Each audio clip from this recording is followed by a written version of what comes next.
Hello, everyone. I'm here with Ghret from Bozo Bunch. We got Launchpad coming around, and what better way to get into things than to talk to one of the best players in Nassau about his thoughts on these upcoming new teams, potentially even new contenders for really just players that might play against them soon. Now, I think there's no need to beat around the bush. We can kind of get right into the meat of things. So, Gret, which seven teams do you think will make it through Launchpad? Well, looking at it, I'm seeing a lot of teams that have crazy hitters on them. Like some of the teams with NASA level players that aren't exactly carrying over a spot from last season. Like I'm seeing TBD, which is just to be determined, which has Moffin, Quick Resets, and Leo Leon on it. I think that team is really strong and will have no problems getting to lift off.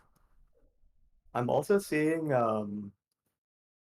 Lions Eat Bears, which has John Fortnite, Venz, and Lolamau XDD on it.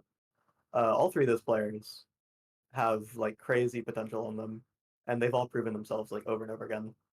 John Fortnite and Lolamau actually, especially at lands, they're notable for lands. So I'm interested to see how they'll do in this liftoff. I'm also seeing I want to see how Woe Chills will do because that's three like these three players can definitely uh make it to liftoff really easily, but they definitely play for fun, and that's no secret at all, right? Um, and I think at the very least, if they don't make it, it'll be to some level by their choice because they're just messing around. Yeah, Also, corpse control actually. They another were returning team.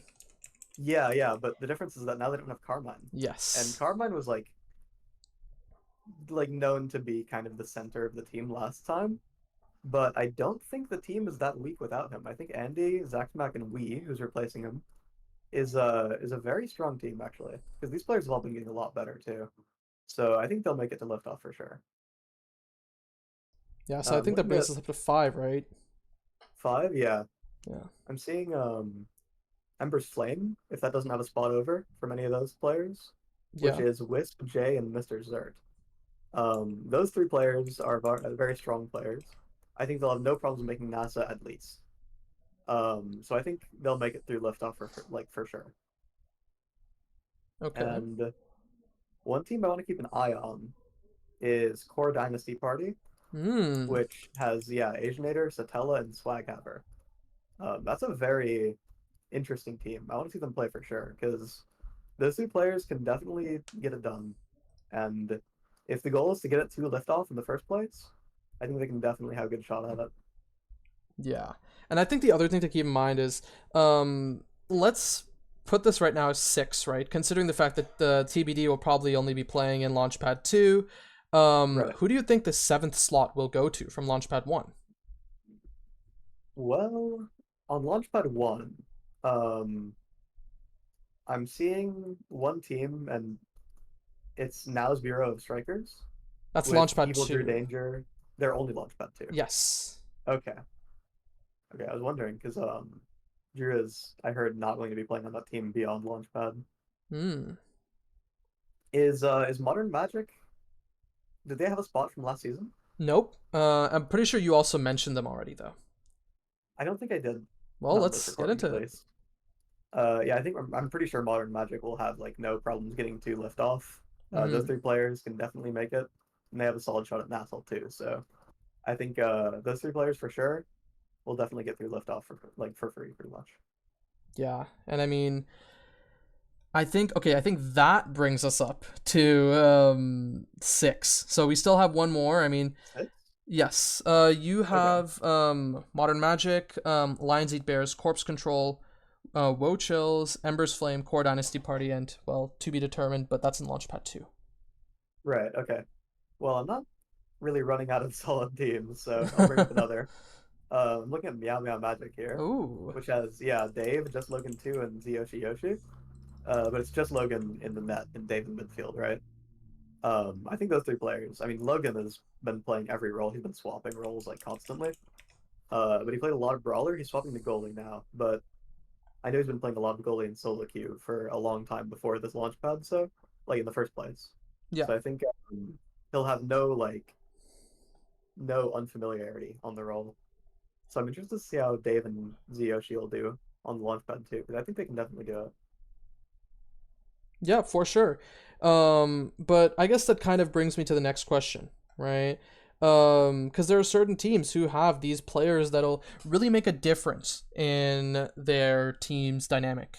So, are there any players you think that are kind of standout performers for their teams and should be observed specifically?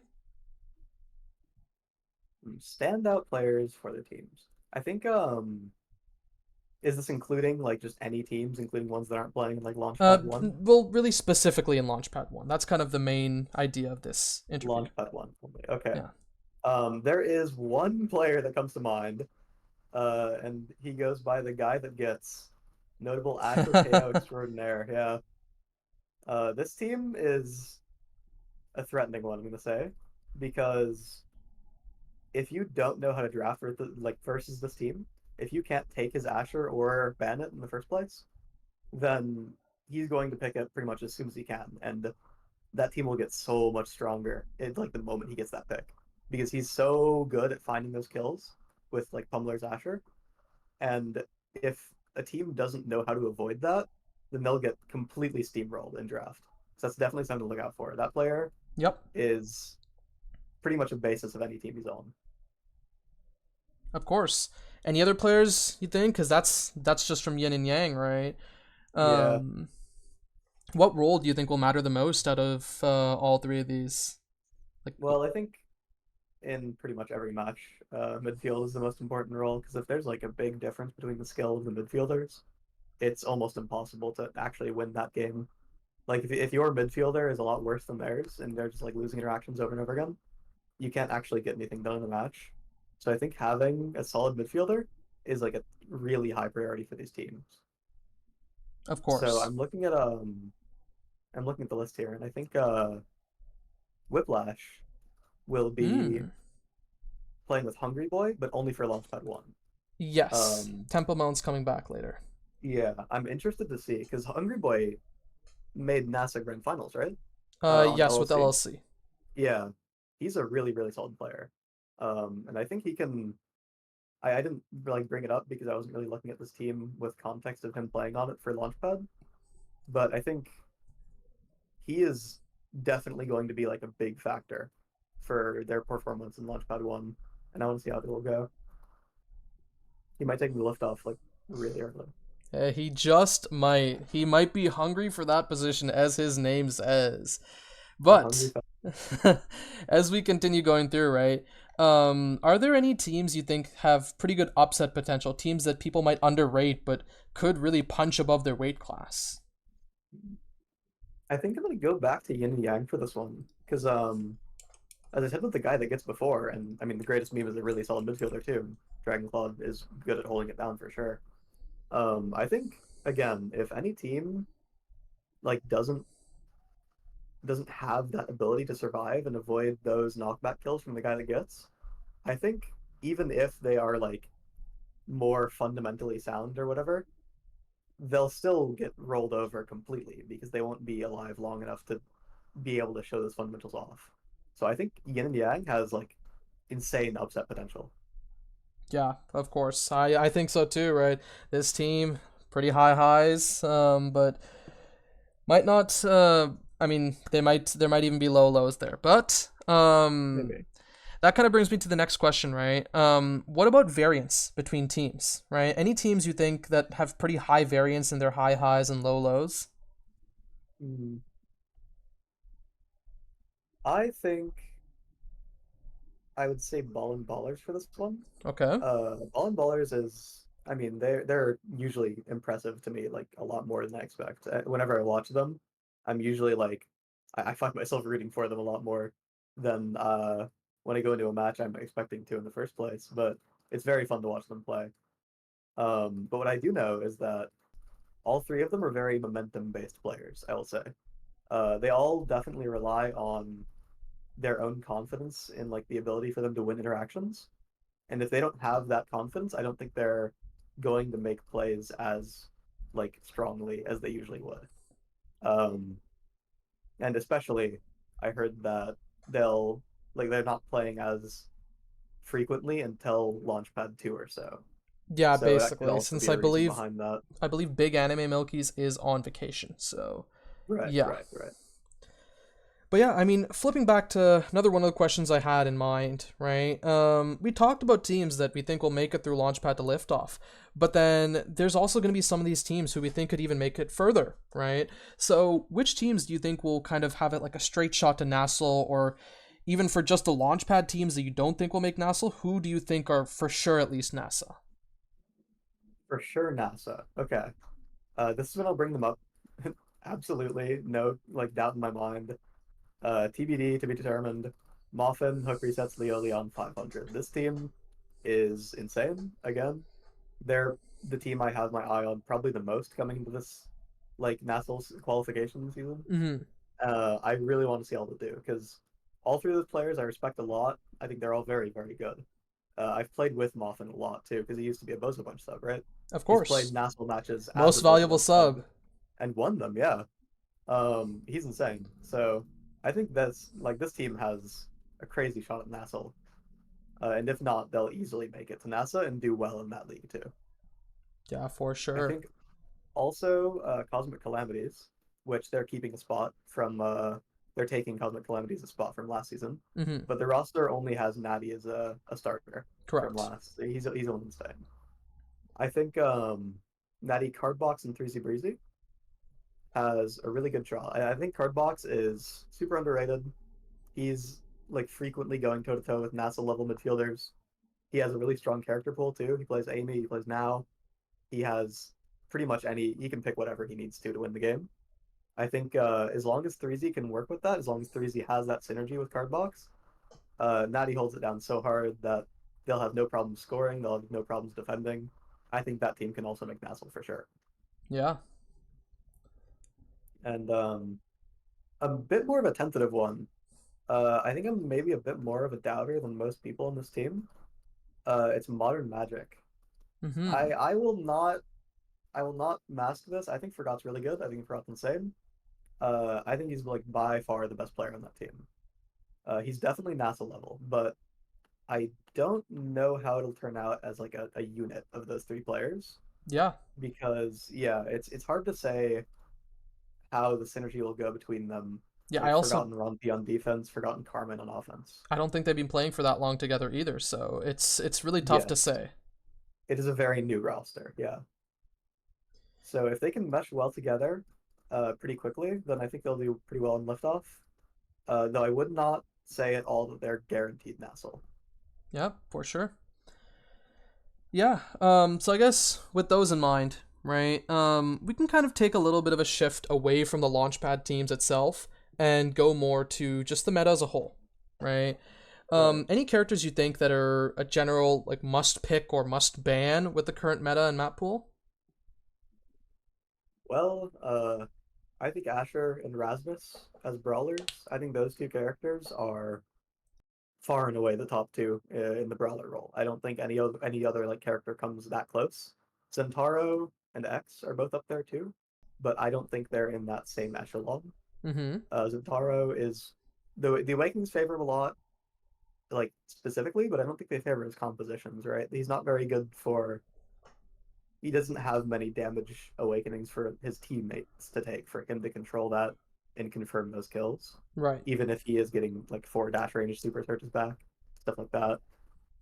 I also think after the for midfield, after the normal hit change for now, like where her secondary is a lower cooldown, lower arm time, but it's now a light hit. I actually think she's stronger. I think she's a Ooh. stronger character now. Yeah. I mean, it feels insane to play her because you just get like 1 dash range now, and you're unstoppable. You get one of the 4 dash range awakenings in the pool. Every 9 seconds, you're speeding around the map. Fight or flight's in rotation. Egoist is in there. She synergizes so well with the awakening pool, and she kind of feels like she has no weaknesses. Mm-hmm. She's pretty much a Swiss Army knife, but she's the best in each role instead of just being competent in them. It's insane. I Wow. think she has so much autonomy over the match. I'm pretty sure now is the strongest midfielder in the game right now. And if it's not her, it's Amy, who also has like a big buff for more damage, more range, but a bit less like scrapping, brawling, and stuffing power. And speed too. Yeah, for sure, speed too. Yeah, so I mean, I guess you mentioned Now and Amy, right? Where do you feel the rest of the midfielders kind of fall after that? Well, the next two for sure are Kai and Juno. I think the top four are those four, but I think it's more like split into halves, where it's Amy Mm-hmm. now and then it's Kai and Juno. Um, I think Kai is really good with the speed awakenings. Being fast in this meta is really important. Running quickly. Kai gets fight or flight. He's pretty much unstoppable. He gets any of the dash awakenings because he's very good with those. Because his secondary lasts for 4 seconds now. It's insane. Yeah, it is absolutely insane. And I guess looking at that kind of trifecta of ranged midfielders, right, with Aimee, Estelle, and Juno, what do you feel kind of makes Estelle like that much weaker than the other two? I don't think she's weaker. Well, I think she's technically a little weaker, but I don't think she's like I don't think she's that. She's certainly not unplayable. She's viable for sure, Mm-hmm. and there are cards where she would be like the best pick. Right. But I think they're more rare because I feel like a lot of characters like people used to say Estelle beats Now back when Now was like the top dog and Estelle was like the dark horse or whatever that could take it down. I think Now wins the matchup because you can primary through hit stun if she's primarying you. You can strike war with like anything with your primary or secondary now. And you I mean she just has so much boxing tools to win that matchup. I Yeah. think Estelle doesn't have really she has open maps. She has Oni Village, and that's about it right now for this map pool. Even if Mm-hmm. Inky's does come back, hopefully never Autumn. Um, Well, but yeah. yeah, I think Juno, because I haven't talked about Juno yet. I think Juno definitely has a place. Where I've been playing her is Unstoppable starts. I think she's really good on Unstoppable starts and CDR starts because she can overwhelm the lobby. She cares less about hit stun than any other character, any other midfielder in the game, I think. So when the start is unstoppable, she gets curbed a lot less than the other midfielders do, I feel like. Right. Yeah, because a lot of what she values is kind of being oppressive with cooldowns and also why you want to pick her on those cooldown starts. Yeah. Now, Yeah. If you just throw a bunch of slimes in the field, it's really hard for them to find an answer for it. yeah, exactly. And well, we did talk about meta, but any off meta picks that you think will kind of show their face here in Launchpad and any players you think will want to pick them? I think I'm going to go with Kazan Goli for this launch pad, actually. He's definitely not an unknown pick, but he's not a frequent one for Right. Nassel. It's not like a pick ban that's no meta. I think it's a solid pick, but what I think about it most is that it's a coordination check for the enemy forwards. Mhm. Because if the enemy forward duo doesn't have coordinated offense and they can't keep the ball on their own offense, right? I actually don't think they'll have an easy time breaking through a good Kazan goalie player. Because it's really hard to win a 1v1 versus Kazan goalie. It's a lot easier to win a 2v1. Mhm. And I think that's why I think Moffin and Wisp, those two players are known for Kazan Correct. goalie. Moffin plays Rasmus as a flex, and he has some other picks too, like Finney. But I think Moffin's Kazan goalie, I'm pretty sure, has a really good shot at making those teams that haven't gotten their coordination fully completely down yet. I think it'll make it really, really hard for them to win a game versus him. Mhm. Well, I think that's all of the most important questions I have to ask for you, but there is one thing I do want to ask of you. All right. Any I guess messages you have to any of the launchpad teams that are competing that you kind of want to give them, or just a general one? All right, let's pick Energy Awakenings, guys. Let's prioritize those. I don't know. I don't want to see those go to fourth pick, fifth pick. Yeah, Catalyst is up, Egoist is up. Let's drop the pride, okay? yeah, Let's take Catalyst. is energy weak, but I guess Catalyst is that's up. really all we have for today. Thank you so much for coming on. Thank you for taking the time out of your day to talk about the Launchpad teams. Hope to Yeah. see a few of these great teams meet you in Nassau and then have some great competition. Yeah, I'm very excited. Yeah. with that, I guess there's really not much else to say. Take care, everyone, and we'll see you at Launchpad.